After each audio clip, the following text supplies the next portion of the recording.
America और Canada के बीच व्यापारिक तनाव लगातार बढ़ता जा रहा है। दोनों देशों के रिश्ते उस वक्त और बिगड़ गए जब कनाडा की तरफ से जारी एक विवादित विज्ञापन ने अमेरिकी राष्ट्रपति डोनाल्ड ट्रंप को नाराज कर दिया है। इस विज्ञापन में अमेरिका की टैरिफ नीति की आलोचना की गई थी और रीगन बयान का इस्तेमाल किया गया था। इसी बयान पर ट्रंप भड़क गए। कनाडा के साथ सभी व्यापारिक वार्ताओं को खत्म करने और 10% अतिरिक्त आयात शुल्क लगाने की उन्होंने घोषणा कर दी है। दरअसल कनाडा ने हाल ही में एक टीवी विज्ञापन चलाया जिसमें अमेरिका की व्यापार नीति और टैरिफ यानी कि आयात कर को जिसको आप समझ सकते हैं उस पर निशाना साधा गया। इस विज्ञापन में रीगन के पुराने भाषण का एक हिस्सा दिखाया गया था जिसमें उन्होंने अत्यधिक टैरिफ नीतियों को अमेरिकी अर्थव्यवस्था के लिए नकारात्मक यानी कि नुकसानदेह बताया था। इस क्लिप का इस्तेमाल करके कनाडा ने यह दिखाने की कोशिश की कि अमेरिका का मौजूदा टैरिफ सिस्टम वैसा ही है, यानी कनाडा के मुताबिक ट्रंप की नीति भी रीगन के उस बयान की आलोचना के दायरे में आती है। ट्रंप को यह बात बेहद नागवार गुजरी। उन्होंने इसे अमेरिका की छवि पर हमला बताया और कहा है कि कनाडा ने जानबूझकर उनके खिलाफ प्रोपेगेंडा फैलाया है। अमेरिकी राष्ट्रपति ने एयरफोर्स वन से मलेशिया की यात्रा के दौरान अपने social media platform truth social पर एक पोस्ट में ये बयान दिए हैं।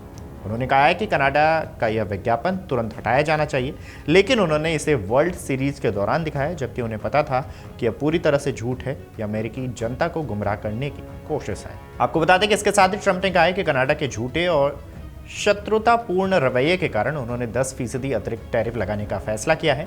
इसका मतलब है कि अब कनाडा से अमेरिका आने वाले कई उत्पादों पर पहले से ज्यादा टैक्स देना होगा। अमेरिका और कनाडा के बीच हर साल अरबों डॉलर का व्यापार होता है। दोनों देश एक दूसरे के बड़े साझेदार हैं।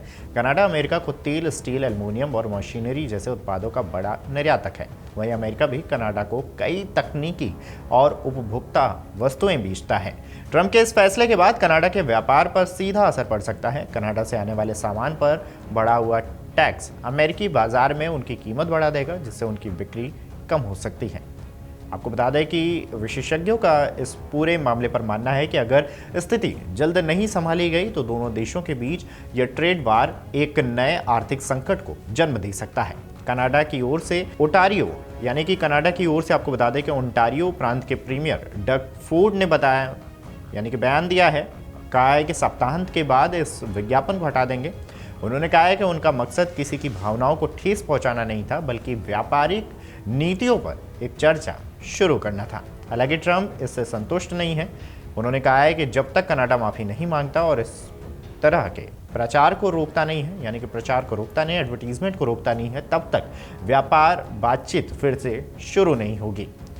ये पूरा विवाद तब और बढ़ गया जब यह विज्ञापन अमेरिका में वर्ल्ड सीरीज से पहले मैच के दौरान दिखाया गया। वर्ल्ड सीरीज अमेरिका का सबसे लोकप्रिय बेसबॉल टूर्नामेंट है जिसे लाखों लोग देखते हैं। ऐसे में ट्रंप का मानना है कि कनाडा ने जानबूझकर यह विज्ञापन उसी समय चलाया ताकि इसका प्रभाव ज़्यादा हो और अमेरिका यानी कि अमेरिकी जनता की राय उनके खिलाफ बनाई जा सके। दिलचस्प बात यह है कि ट्रंप और कनाडा के प्रधानमंत्री मार्क कार्नी दोनों ही इस समय मलेशिया में आसियान सम्मेलन में हिस्सा लेने वाले हैं। हालांकि ट्रंप ने साफ कर दिया है कि उनका वहां कार्नी से मिलने का कोई इरादा नहीं है। उनका कहना है कि जब तक वे अपने झूठे विज्ञापन पर माफी नहीं मांगते हैं तब तक कोई बातचीत नहीं होगी। अमेरिका और कनाडा के बीच पिछले कुछ महीनों से व्यापारिक मतभेद चल रहे हैं। ट्रंप प्रशासन ने हाल ही में कनाडा से आने वाले कुछ कृषि उत्पादों पर टैरिफ बढ़ाया था जिससे कनाडाई किसान नाराज हैं। वहीं कनाडा ने भी अमेरिकी स्टील और टेक उत्पादों पर कुछ सीमाएं लगाने की चेतावनी दी थी। अब यह विवाद सार्वजनिक तौर पर सामने आ गया है जिससे दोनों देशों के बीच रिश्ते और तनावपूर्ण हो गए हैं। अब यह लड़ाई केवल व्यापार की नहीं बल्कि प्रतिष्ठा की जंग बन चुकी है, जहां एक तरफ ट्रंप अमेरिकी गौरव की बात कर रहे हैं वहीं दूसरी ओर कनाडा अपने स्वतंत्र विचारों पर अडिग दिख रहा है। अगर आप ये वीडियो YouTube पर देख रहे हैं तो हमारे चैनल को सब्सक्राइब कर बेल आइकन दबाएं और Facebook पर देख रहे हैं तो हमारे पेज को लाइक करें।